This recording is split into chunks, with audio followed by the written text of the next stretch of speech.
Good morning and welcome to the Blue Economy webinar series. My name is Corinne Linz and I'm the content director here at Actual Media. I'll be your moderator for today's discussion, ensuring reliable access to safe drinking water. Before I jump in and introduce today's panelists, I'll give you a quick tour of the Crowdcast platform. By now, you've probably noticed a few people checking in on the right-hand side of your screen, the chat feature. Please say hello and let us know who you are and where you're from. Right above the chat, you'll see an Actual Media icon. If you click follow, you'll continue to be updated on our Blue Economy series as new webinars are announced. And down below, you'll see a variety of information. You can see how many people are signed in to today's webinar. You'll see the polls feature where we encourage you to cast your votes. You'll also see a little green button that will link to the speakers' websites, so be sure to check those out as well. And most importantly is the Ask a Question feature. So don't be shy about becoming part of the conversation. We'll do our best to ensure as many questions as possible get answered. Now, last month, we tackled the tricky topic of driving diversity in Canada's water industry. We spoke to experts from Eco-Canada, Students on Ice, Stantec, and Water Canada. And we learned a lot about what the water industry's leading organizations are doing to attract more women, youth, and other underrepresented minorities.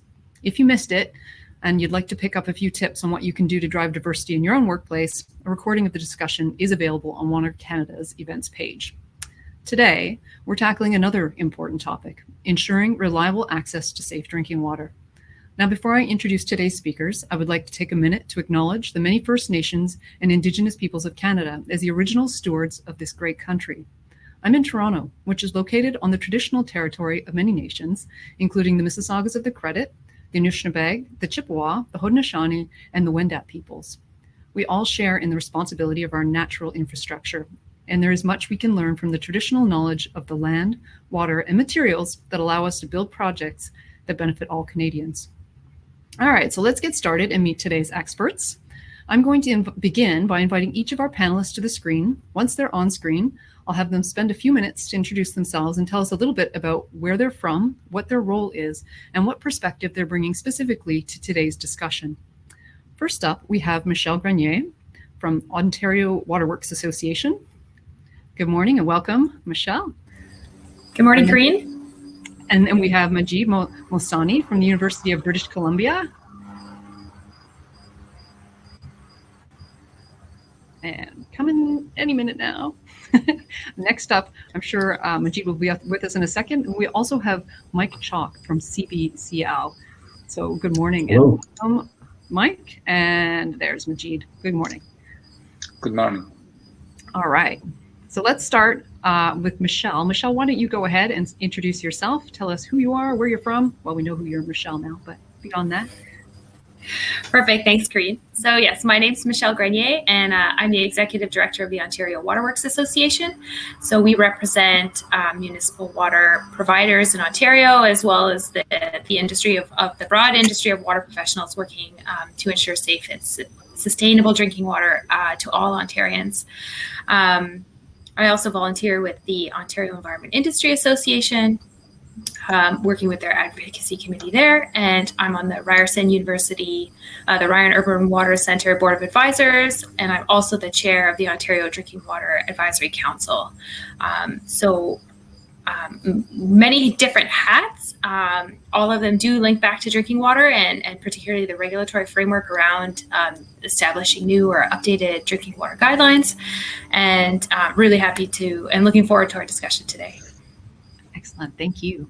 All right, Majid, you're up next. Thank you. Good morning, all, or good day, everybody. My name is Majid Mohsani. I'm professor at the University of British Columbia in Vancouver. So I'm joining you from the unceded, traditional, and ancestral territory of Coast Salish people, Musqueam, and Tsleil-Waututh, and Squamish. And I'm really thankful for the opportunity that I've had to be on their beautiful land. They've taken care of this land for many generations, and we are benefiting from that. My role at the University of British Columbia, as I mentioned, I'm a professor here. My area of research is around water quality and water treatment.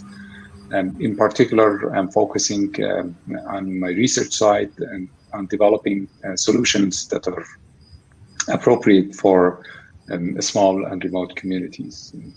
I am also co-leading a network of centers of excellence program called RESO, Center for Mobilizing Innovation, which is a multidisciplinary knowledge mobilization program.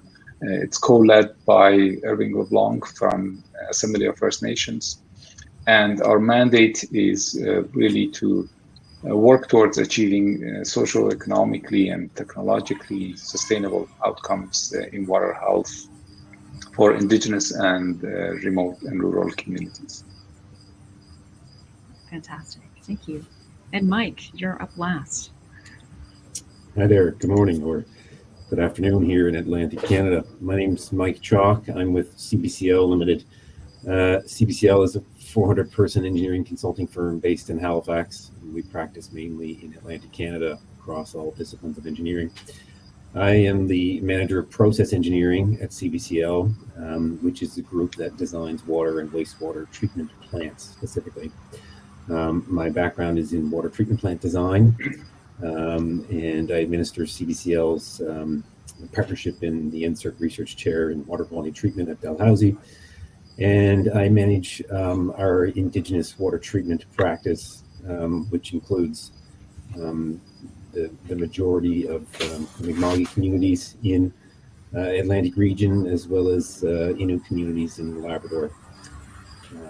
And I'm happy to be here today. Fantastic. Well, thank you. Thank you everyone for joining.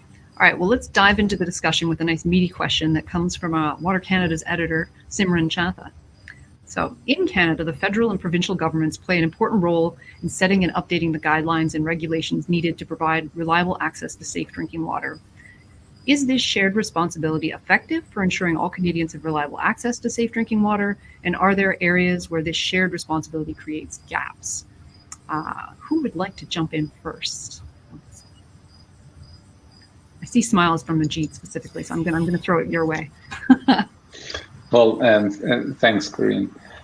This is, of course, a topic of a lot of discussions. I mean, over the years, it's been something that been on the and every sort of water-related discussions we've had, in a sense that this sometimes creates a gap between regulations or guidelines and regulations. As we all know, the way the system works is that Health Canada sets guidelines in consultations with provinces, but the provinces themselves are the ones that are going ahead with setting the regulations and enforcing or implementing them. So the role of Health Canada is around coordination and ensuring that there is a uniform at least guideline around the country. But the critics on this one, on this approach, talk about the gaps that exists and the delays that is caused. And some provinces adopt the guidelines, some provinces don't. And so there is not universally enforced regulations across the country. And that might leave some communities, especially First Nations and small and rural communities, behind in terms of having access to safe drinking water. Mm-hmm. On the positives, or those who are pro this approach, suggest that if there is a province or there is a jurisdiction who does not have the capacity to actually come up with the set regulations and so on, at least this coordination exists and the uniform approach exists. My own view would be that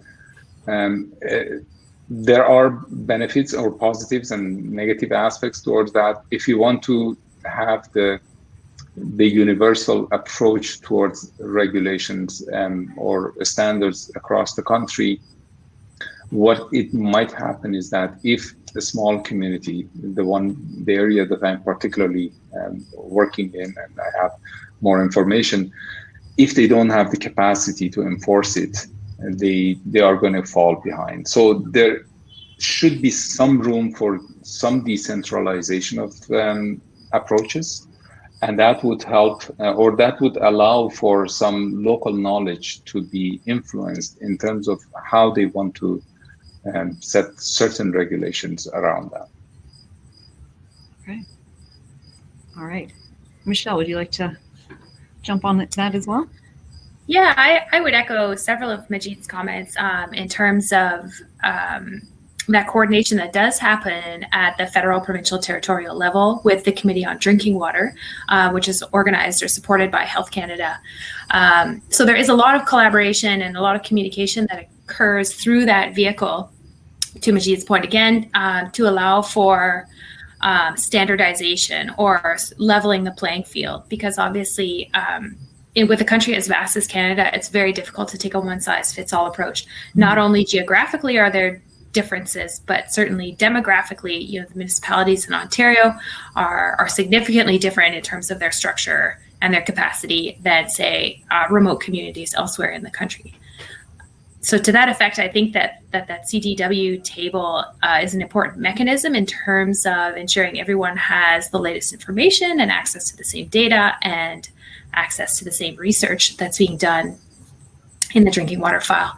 But in terms of implementation, yes, that phase is left to the individual provincial and territorial jurisdictions. And that's where that delay piece comes in. So it's not necessarily that there are inconsistencies between the provincial regulations and the federal guidelines, but obviously the process to amend either a piece of legislation or the supporting regulations takes time.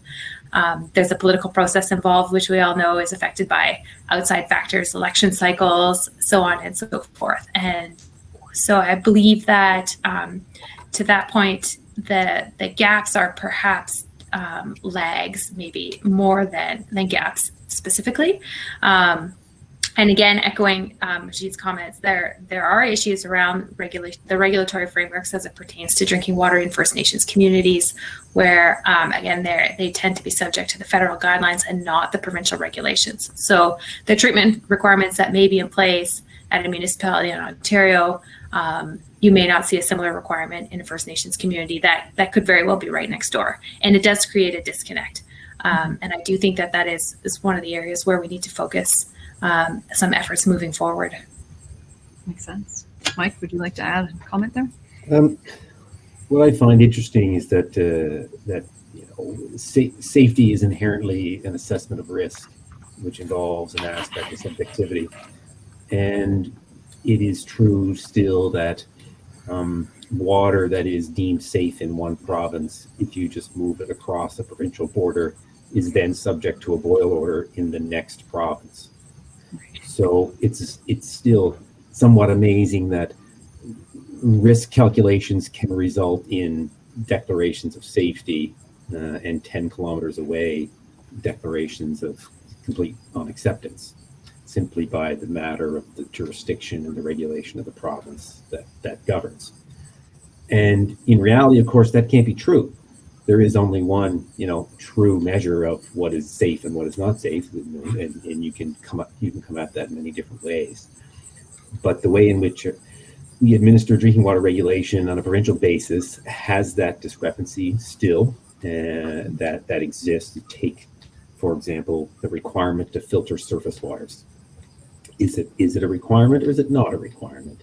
Is it a best practice or is it a strict thing to be adhered to? And so while the federal government, I think, provides ample guidance on best practices and risk-based outcomes for all those things, the provinces decide to interpret them differently. And you can use the pandemic as a perfect parallel, in that each of our respective provinces has different protocols with respect to controlling risk related to the pandemic, and they're wildly different, but yet everybody is committed to public safety. But how can the public safety be the same when the measures are different? I think it's just inherently a flaw somehow.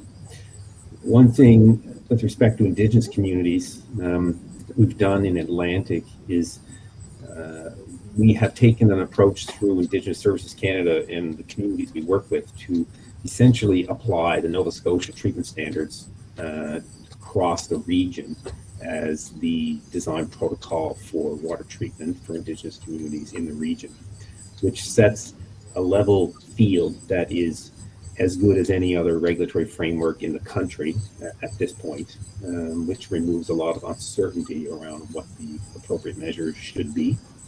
And that's been helpful to clarify requirements, and I think has brought a common theme to Indigenous design issues for remote communities as well as more centralized communities.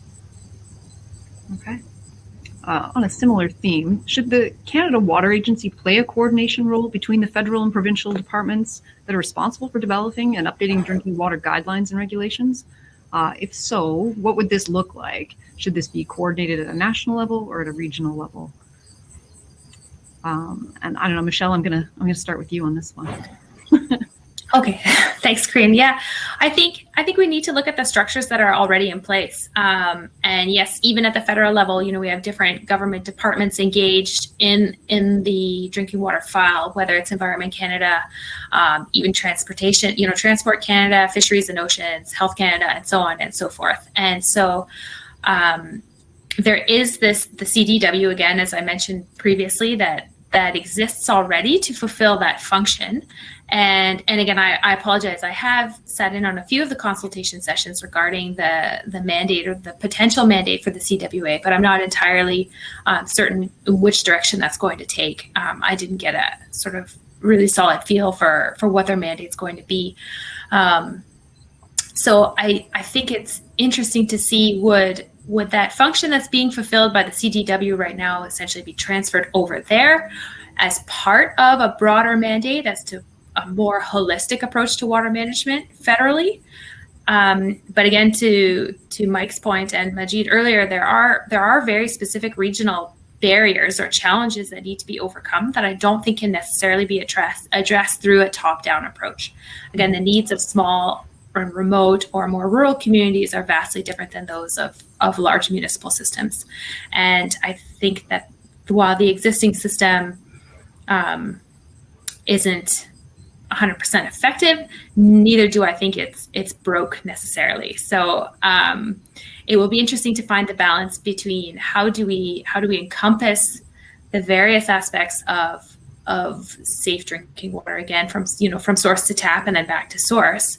And would the Canada Water Agency be more effective in leveraging those different government departments into integrating some of those different programs? Okay. And Mike, I have a question for Majid, but he seems to have disappeared, so I'm throwing you.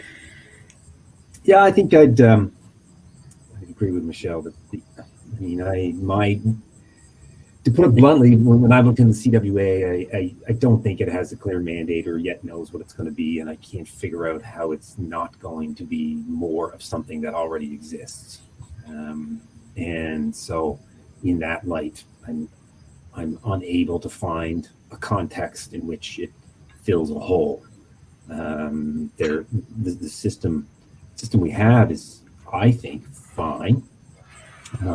And it's just a matter of the discrepancies that exist between provincial jurisdictions, but they ultimately have that jurisdiction. And I think it's bigger than a water agency to change that. And the technical advice provided now through Health Canada and the Federal, Provincial, Territorial Committee is all there. So I mean, I'm interested to see where it goes and what comes of it. And just from my position, I'm not able to see that at the present time. Fair enough. All right, we have a question here from the audience. It feels like a good time to take that as we give Majid a moment to reconnect. It says here, if Canada has a Canada-wide legislated potable water standards, does this initially require a federal potable water guidance document, how to provide treatment technology to achieve Canada-wide potable water standards? This also implies how to finance this to make it a reality. It's a big question. So I would start with that and throw in as a side comment to that, one of the things that I'm responsible for now is a current revision or reissue of the Atlantic Canada design guidelines for water treatment or water supply.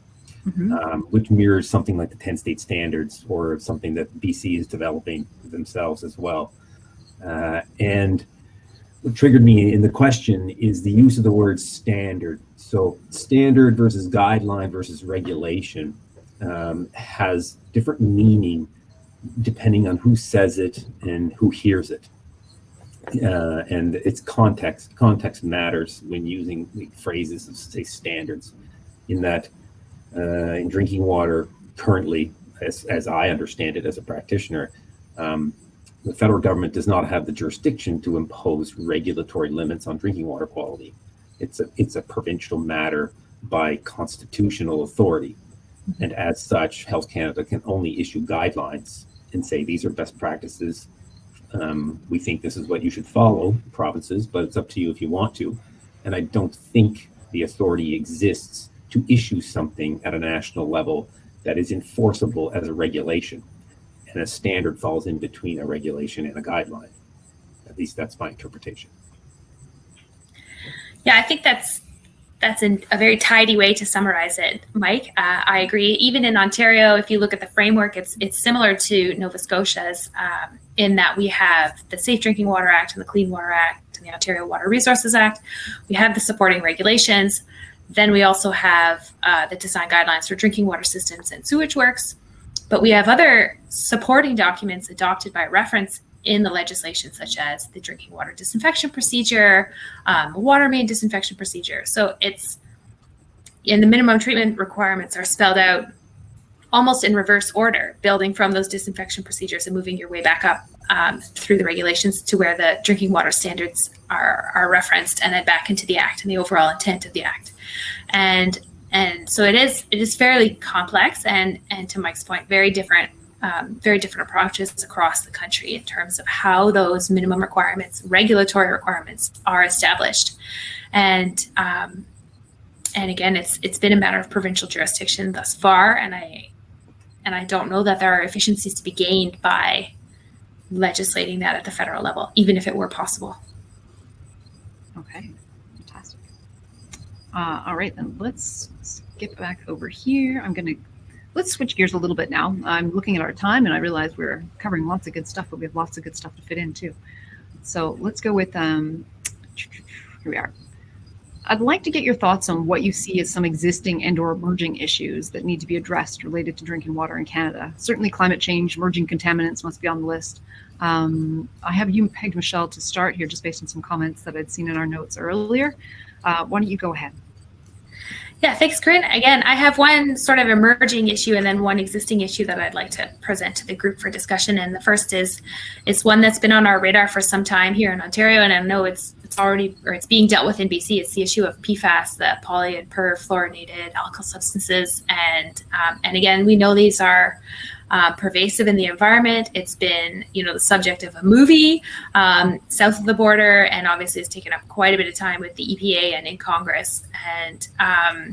And it is becoming a more prevalent issue here in Ontario. And one of the challenges is that regulating a class of compounds is not typically how, and even at the federal level, it's not typically how we've addressed issues from in the drinking water field. And so there's obviously been a lot of discussion at Health Canada on how we're going to deal with these in drinking water. But the bigger issue is that the bulk of the exposure from these compounds that people experience is from consumer products, not necessarily from drinking water. But it is starting to be detected potentially in drinking water sources. And so in this case, the coordination between the federal and the provincial governments is essential, because we need the federal government to eliminate the use of these PFAS compounds in those consumer products, to just get it out of the product stream, get it out of the waste stream, so that the inputs to the environment can be reduced. And then again, to reduce individual exposure. And so there's a different tactics we have to use to get to the bottom of this problem than what we would have traditionally done, say, if we're examining, one specific pesticide or one specific herbicide that's being detected in source waters. And then the second point is this issue of this public side plumbing versus private side plumbing. So what is considered distribution and what is considered plumbing. And in Ontario, that regulatory framework on drinking water has tended to end at the property line. And then the building code takes over on the private side. But obviously, it's all the same water, and the consumer's being exposed to what comes out of their tap, not the water that comes to their property line. So this has implications in terms of backflow prevention and control, and also obviously on the lead issue, and who's responsible for replacing what, and I think that again there are opportunities for the federal and provincial governments to work together, because obviously this issue is not limited to Ontario. It's this is a full Canadian issue. And so looking at the potential implications about what's happening to water quality on the private side is something that I think we need to start talking about more openly. Okay, excellent. Majid, did you want to jump in? I know that when we were talking earlier, you had some thoughts as well on sort of the emerging issues and existing, I think. Yeah, apologies. I don't know what happened. I was just hearing everybody, but apparently the connection did not work from my side. I think Michelle probably mentioned and quite in details in terms of emerging issues. Really, what we know. You mentioned about climate change and emerging contaminants. I mean, certainly emerging contaminant sites. We all know about what's happening around sort of like a eutrophication of the lakes and the impacts they have on algal toxins.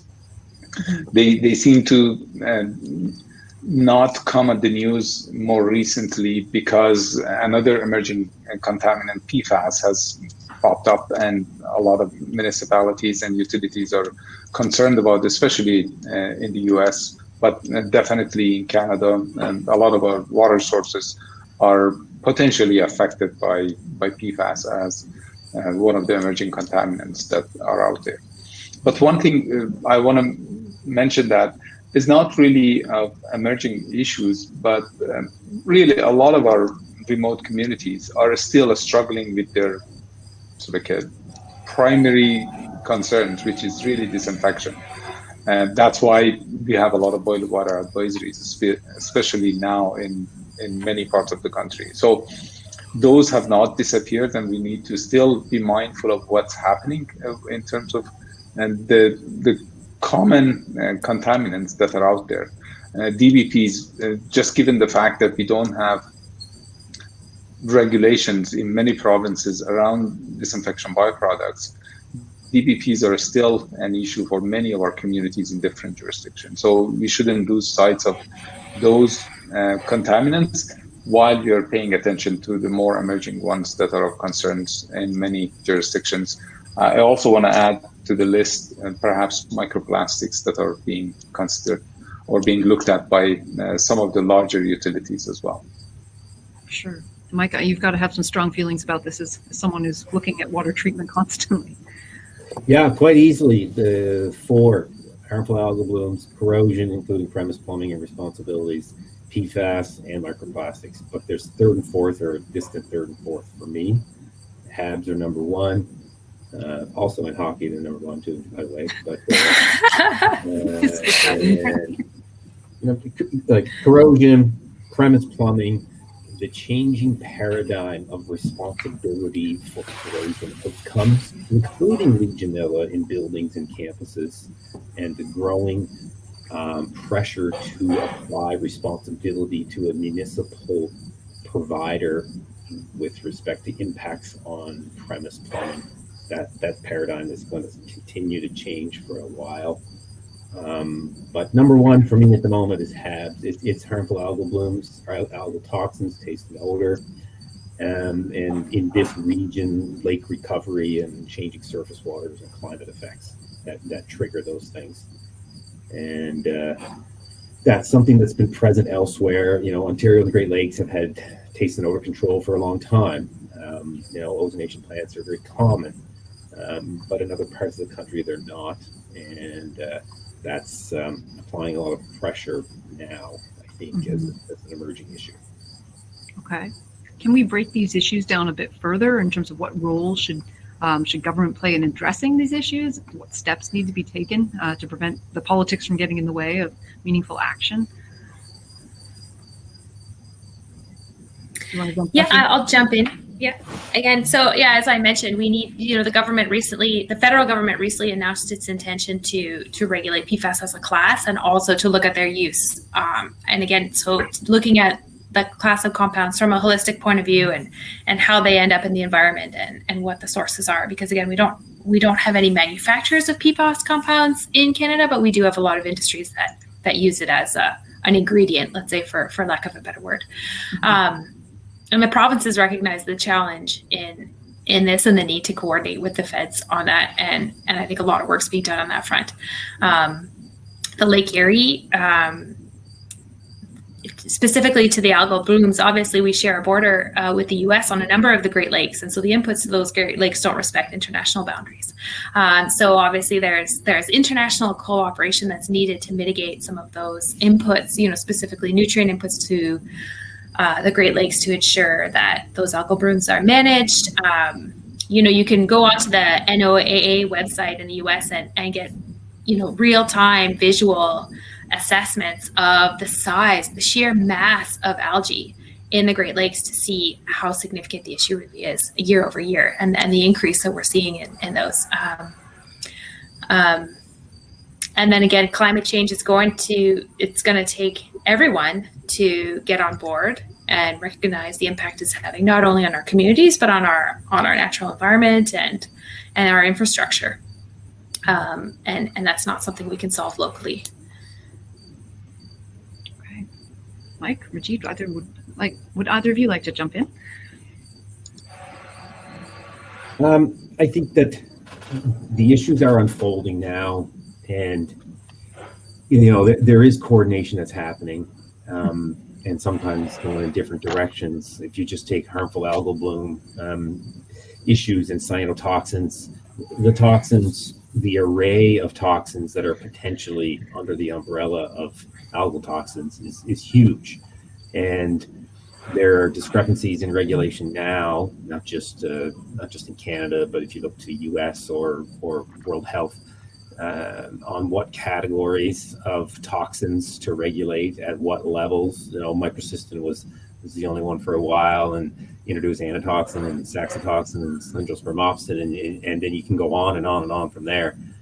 And then the adaptability of treatment technologies deal with toxins and algal biomass is changing, and I believe that provinces that didn't previously have to consider much of this are faced with it. As much as a watershed issue thing with an algal bloom is that it affects drinking water, but it potentially is going to be an even bigger impact to recreational water use, and advisories and testing methods to restrict beach access and the like due to algal blooms. So drinking water is just one aspect, and so I think there's a lot happening on that. And on the corrosion side, it's water quality and pipe material and private versus public property and lead surface lines, and I don't believe there's an imminent solution happening, but I do believe that the shift that is happening is going to continue, in that, as I said, the municipal provider of drinking water that meets all safety requirements is going to be embedded into the downstream impacts that water might have on a plumbing system. And that can take the form of stagnant sampling or random daytime sampling results, and who's responsible to change when something occurs. But I think there's going to be a few different outcomes there that are going to be different by jurisdiction to see how that can get streamlined, but it's certainly occurring. Okay. Awesome. All right. Well, we have a couple of questions here, so let's go to our audience questions. As drinking water around the globe is becoming scarce and most of the bottled water contain regulated contaminants, has there been any discussion on protecting the available drinking water, as North America contains the bulk of what remains in our Great Lakes? Anyone want to jump in and tackle that one? thoughts?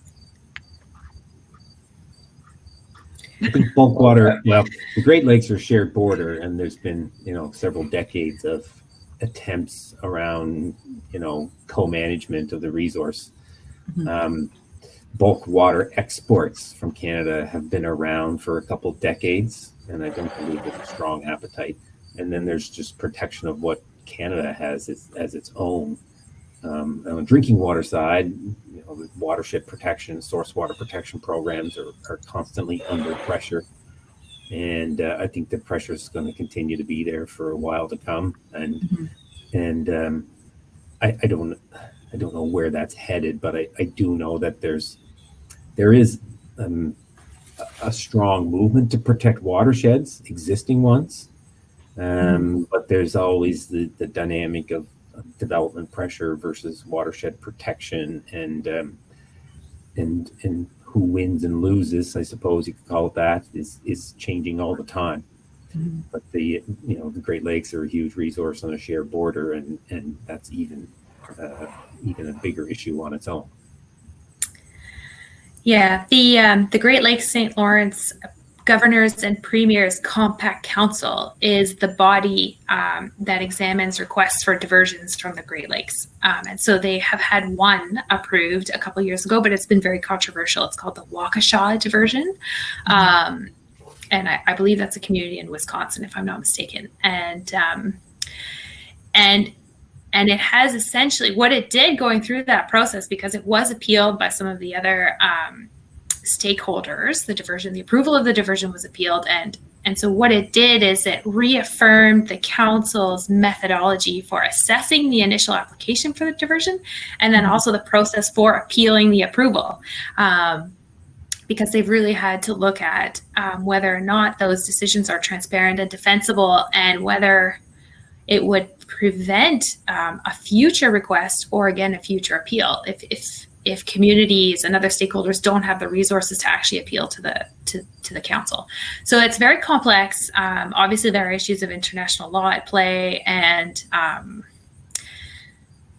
fortunately, we do have a seat at the table, and we do have a voice as Canadians and as Ontarians and Quebecers and so on. And again, keeping that science-based approach to that is really what's going to allow us to manage those resources effectively in the future. Okay. Perfect. Majid, I know that you kind of hopped in and out there. Did you want to add something? No, I think both Mike and Michelle mentioned, I think the role that collaboration plays for ensuring that the quality of the water for the Great Lakes and all the transboundary waters are protected or in place. Yeah. So. Okay. All right. So we'll move to the next question here. We have, what is the role of source water protection across the country? Is there a way to follow progress on source water protection?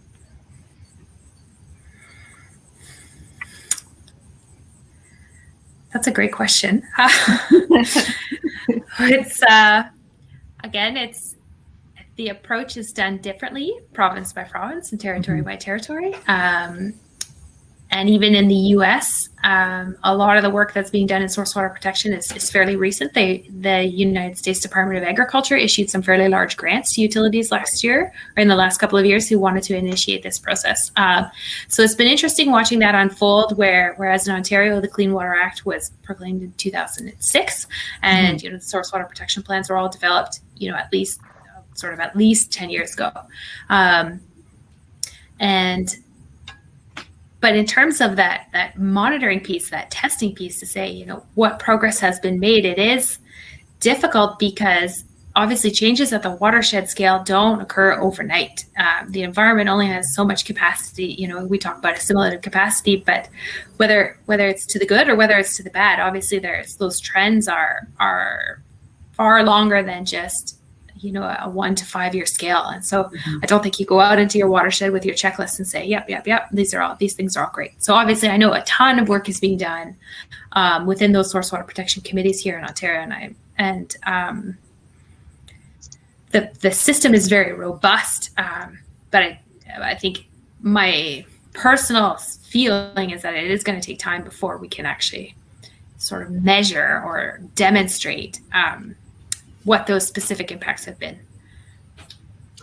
One of the things that I see unfolding in the near term that's happening now, and I'm told from time to time now that my job will eventually just be automated, which is fine, I suppose. Something else. But in terms of the Internet of Things and advancements in technology, there is real change in the last few years that I've seen around an increasing amount of real-time monitoring of sources back into the very origins of source waters, tributaries, and the like, through the use of data sondes, multi-parameter measurement, telemetry that provides, like the NOAA site does for algal blooms in the Great Lakes. You can go on and monitor by location the presence of chlorophyll and dissolved oxygen and other indicators of an algal bloom. And I see watershed protection, which has some examples here in Atlantic region. Halifax has large watersheds, and they use forestry technicians all the way back to manage the land cover in the catchments prior to the lakes, which become the intakes for drinking water. So if you go back any further, we're going to be in the clouds, I think, at that point. So there is that active management when you can potentially privately own much of the land or restrict the land use. But I see a proliferation of source water monitoring on a continuous basis that reaches further back into source waters to capture data on key parameters that would be an indicator of the success or not success of source water management. It's becoming easier to monitor more things in real time at a frequency that's required to really understand changes that might be occurring. But we're only just starting that now. Right. All right. Well, let's jump back to our regularly scheduled program of questions. So what role can, and I think, Majid, this is probably a good one for you to jump in on first, is what role can academic institutions and technology providers play in influencing government priorities related to drinking water? That's a very good question. So we always, when we talk about policies, we always talk about the fact that government is in charge of setting policies and standards or regulations or guidelines.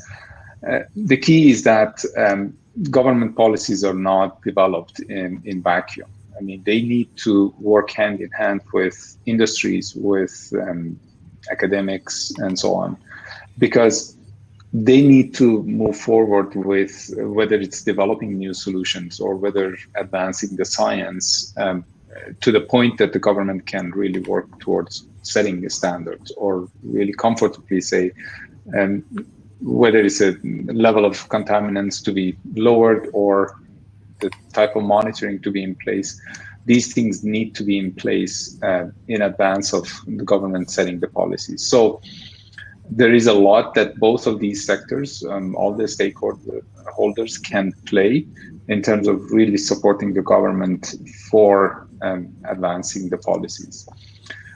Just to give an example, what Mike was just talking about, really monitoring, source water monitoring. I mean, now we know that AI is a tool that really can significantly advance our knowledge and ability to predict what's going to happen at the watershed level based on the historical data and also climate. So being able to develop such tools and skills and information that allows all of us, whether utilities or governments, really to be able to comfortably advance and their agenda, I think that's something that is important, and academic institutions can play a significant role, and industries as well. Sure. The other side of this question pertaining to technology, I think, Mike, that probably falls right into your court as well. Yeah, it's I think about that from multiple dimensions. You know, as I said at the outset, our firm's been a partner in research chair at Dalhousie for the last 10 years or so, and there's a lot of different initiatives that have taken place. There's been a lot of progress on analytics, for example, for treatment technologies. So I think that the industry for water treatment is pretty risk-averse. And so when someone wants to do something new, there's always the question of where has it been done before. So I always struggle with adopting new things versus using things that have been used before. And when they reach the point of being applicable for use at a municipal scale, you take UV, like UV LED, is spoken about a lot, but it doesn't have municipal application at this point. Mm-hmm. Advanced oxidation is a real thing that needs to enter more into the mainstream design processes, but still has, limited application beyond, peroxide UV or ozone UV and so on. So there are treatment technologies that are always slow to market because of risk aversion, I feel. I think regulators are a part of that, but so are the people that are responsible for the designs and operation. And then there's the analytics. And analytics are always changing with new parameters and new ways of assessing water quality with a different lens and constituents that are measured at increasingly lower concentrations. Mm-hmm. So I think there's two aspects. There's technologies of treatment, and then there's technologies of analysis. And I think the analysis techniques can come into practice faster than treatment can. At least that's been my experience. Great, thank you. Michelle, did you want to add anything to that? I think Mike and Majid have done a great job of sort of painting the picture. I guess one example would be the COVID monitoring and the sewage surveillance programs that have mm-hmm. been put in place, relatively quickly. Again, whether it's a private company, whether it's a university research group, they're obviously able to mobilize very quickly in response mm-hmm. to this kind of need. So I think that, to Mike's point on risk aversion, there are, as sort of external stakeholders, there's an opportunity there to leverage that adaptability and that flexibility that those other partners can provide to get to the outcome that you're looking for, more, in a more effective manner, maybe. Okay, perfect. So the Canadian water industry is not known to be, it's kind of known to be risk averse, actually. What role can government play in supporting the adoption of novel water technologies that help find efficiencies in existing processes? And basically, how can we encourage innovation? I think there are examples of positives and negatives that have occurred that I have more specific knowledge of around that theme in general. There are examples of treatment projects, water and wastewater, that have been earmarked as using innovative and new technologies that were new to market that ultimately resulted in a very negative outcome for the owner or municipality. But it was done because funding was available preferentially for only things that were seen as new to market or innovative. Conversely, there are other positive stories of mostly, drinking water is mostly a municipal issue, where municipalities have taken a risk on doing something different on the basis of innovation or energy efficiency or a different type of benefit that have worked out very well in their favor. Low pressure membrane filtration wasn't very common 20 years ago, and that was a big shift in the market of filtration at the time, and people had to take risk on that. And I think that the manufacturing companies put a lot of money into putting those products on the market to get them installed. Mm-hmm. So I think that it's a fine-edged sword to try and walk the line between pushing innovative products and also understanding the risks that are embedded that could result in unintended outcomes. So it's not an easy answer. I'm just trying to illustrate that it has different sides and perspectives that are hard to manage. Yeah, I agree with Mike in that we're a compliance-driven industry. And the bottom line is you have to be able to meet the minimum requirements, the regulations at all times. So we don't have flexibility built into that framework for experimentation or demonstration. So that proof, that demonstration period we need another mechanism for those technology vendors to provide that. And again, looking at that risk management approach and how, to Mike's point, how membranes were adopted is that those manufacturers took on a lot of that risk. They provided performance guarantees and service warranties and things like that. But there was a willingness between the two partners to share the risk. And so we do need other, whether they're procurement mechanisms, whether they're contractual arrangements, whether there's some sort of innovative insurance product that needs to be brought to market where that risk is evenly distributed between the owner and the provider and the regulator, again, to do that demonstration and while ensuring that the consumers are protected.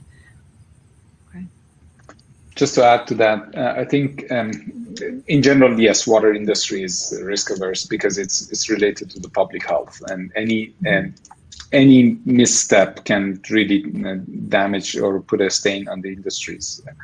But as Michelle mentioned, what is really important is really to be able to share responsibility and really collaborate across the board. I think that's really what makes a huge difference, because if we work together as the owners and technology providers and regulators, we all work together to share the risk and take responsibilities for the decisions to move forward.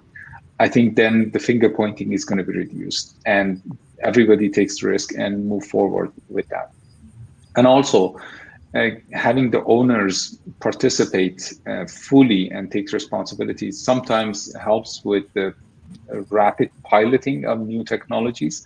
I think this is going to help and put some assurances for them that this work and getting the regulators involved in the process as well. So if the owners and technology providers do their piloting in silos without really regulators on board with the idea, that's going to keep them aside. And when it comes to approving the technology for the full scale applications, it's going to be slow and it may not happen.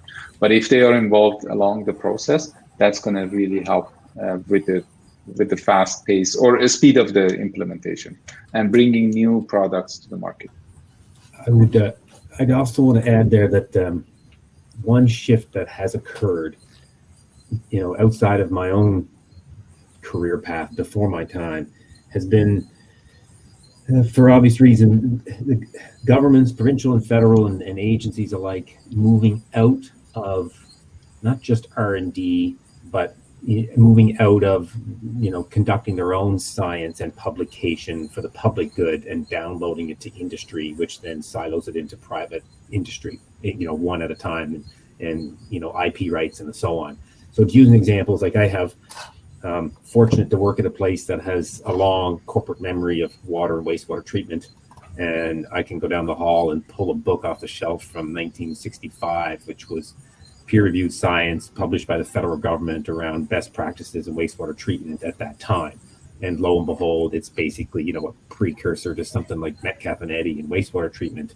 That was public science knowledge at the time around how to build activated sludge wastewater treatment. And that information was provided by government for the general use of the population. It wasn't developed as intellectual property housed within a certain company that could then profit from it. And so I think that in the course of this discussion, it's apparent to me that one of the things that has changed over 2 generations is the government has moved back, and not any particular government, back into a regulator approach as opposed to a developer. And that change is where I think you could make a difference in how new technologies are brought to market. When information is produced in a public way for the public good, it tends to get adopted faster. Okay. Perfect.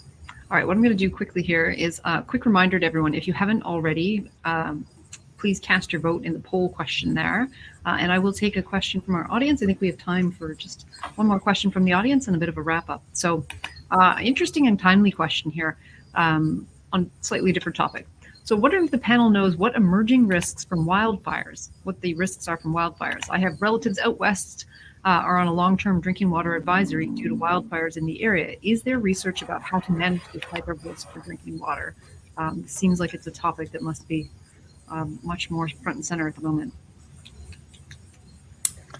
Yeah, I did see someone in the chat has posted a link to one of the studies that's been done there, and Majid's probably got more people in his network working on this than I do. But yeah, I know that University of Waterloo is doing a lot of research in this field, as well as sort of looking at watersheds pre and post wildfire. And obviously there are sort of acute effects, obviously immediately following, but there are obviously longer term chronic effects on the watershed as well.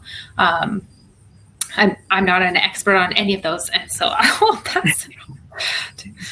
No, I think you mentioned about the University of Waterloo, Monica Malko's group and her collaborators are working in this area. They have been working in this area for a number of years, so there is a lot of science that's happening and studying the impact of wildfires on water quality.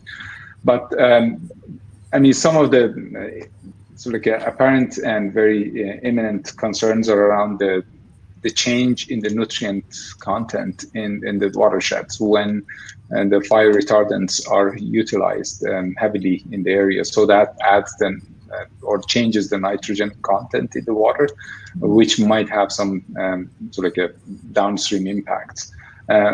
Another one, which is really the subject of a study by the Waterloo Group, is really the impact it has on soil erosion and the introduction of organic matter in the water, which really translates into the water quality and the impact it has on the treatment systems that are in place. So these are the two immediate ones that come to my mind. Okay. All right, we'll hop to the poll question quickly. And what is the biggest challenge associated with providing reliable access to safe drinking water? So as our votes are here, we have 45.5% of the votes bases it on insufficient funding. Only one vote for tainted source water and 2 votes for lack of support for water operators. And there's a whole big other category there that is also at 45.5% of the vote.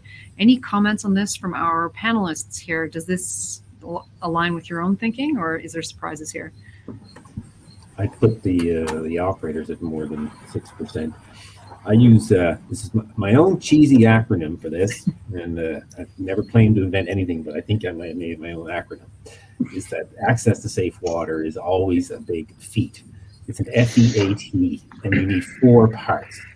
There's fiscal capacity and having money to deliver treatment and operate it. There's engagement. You have to have engaged operations staff that in communities that actually care about keeping things operable. And there has to be accountability in that when things do not work as they should, and it doesn't have to rise to the level of a public health crisis, but there has to be embedded accountability to keep things working. And then there has to be continuous training as the T. So there's an FEAT to create a feat, and it takes a feat to provide access to safe water. I love it. I think you definitely have to coin that as your own. Yeah. Trademark my chocolate. Yeah, I just want to add that really operators are the key, especially when we work with smaller and remote communities. I mean, operators are really the face and really the glue for the water treatment systems or the safety of the water. So funding is an issue, always comes to mind, but really if there is no operator, then no matter how much funding you put into the system is not going to work really well. Okay. All right, so we've got about 2 minutes left. So I'd like to give each of you, I was going to say a minute, but maybe 30 seconds or so. I think we're good if we go a couple minutes over before we start interfering with lunch, which is never good. So to share final, what do you think the top priority should be for our federal and provincial governments as we work towards ensuring reliable drinking water for all Canadians? What would you say the top priority is? Let's start with Mike. Oh, well, I think that there's primary infrastructure and the fiscal capacity to deliver it. And then there's the ongoing maintenance and operation of that infrastructure once it's built.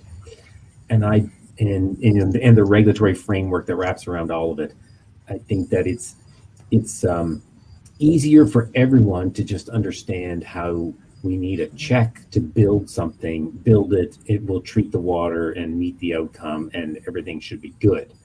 It's harder to think about a 20 to 30 year sustainable operating horizon and funding to keep that going and to maintain the engagement and accountability.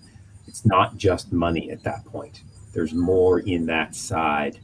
And I believe that that's where more is needed. It's not that there isn't a lack of capital dollars, but that's on the grand scheme of the life cycle of water, easier to build treatment than it is to operate and maintain it, because it needs a lot of things to keep it running. So I'd argue for more emphasis on that side. Okay, thank you. And Michelle. Yeah, I guess I'd like to build on Mike's comment and the previous question about the financing piece. There's affordability, and then there's willingness to pay, and those are two different things. And as we look at everyone's access to safe drinking water, I think we still want to recognize that in the vast majority of the country, people are still paying more for their cell phones than they are for safe drinking water. And so there's work to be done in terms of reinforcing that value of water and recognizing that again, yes, it's one thing to build a state-of-the-art facility. It's another thing to keep it in that state for the next 30 years. And so we need to perhaps educate people on what's actually required to make sure that tap runs safely every time you want it to run too. Awesome. And Majid. I just want to give an example of what happened during the COVID in terms of the rapid response that the society had towards the development of vaccine. I mean, all different stakeholders came together to be able to develop vaccine so quickly. Government, regulators, innovators, industries, and universities, everyone. So collaboration is the key here. What I want to say is that in the water sector, the same thing. So if we all collaborate together, all the stakeholders are willing to participate in the decision-making, development of solutions, implementation of the solutions, we are going to move a lot faster in all aspects. We've demonstrated that at local levels, but also in our work, for example, very small communities, we've been able to demonstrate the value of that. So I think if we can bring it across the board and really for the whole industry, that's going to add significant value and hopefully bring public as part of this as well. So that hopefully along the way changes what Michelle said in terms of willingness to pay and really putting more value to the water. Perfect. Thank you so much, all of you, to all of our panelists, and thank you as well to everyone that's tuned in today. Your participation through the chat feature and questions, lots of questions today, lots of chat, love it. But it goes a long way to make these conversations feel much more like a live community event. Hopefully it won't be too much longer before we are actually able to get together and do more live events. And speaking of live events, Natasha, our awesome event manager here at Actual Media, has reminded me that we are to mark our calendars for June 1st to 3rd, 2022, the Canadian Water Summit and REMTech East in Niagara Falls, Ontario. More details will be coming soon, so keep an eye out for those at watersummit.ca. In the shorter term, we'll look forward to seeing you back here again on October 20th for our next Blue Economy webinar, and this one will be Advancing Municipal Co-Digestion. If you have questions for our speakers, you can email me ahead of the event at Corrine@actualmedia.ca. Follow Actual Media at the top of your screen, and you'll automatically receive notifications for our upcoming webinars. So thank you again, stay safe, and we'll see you next time.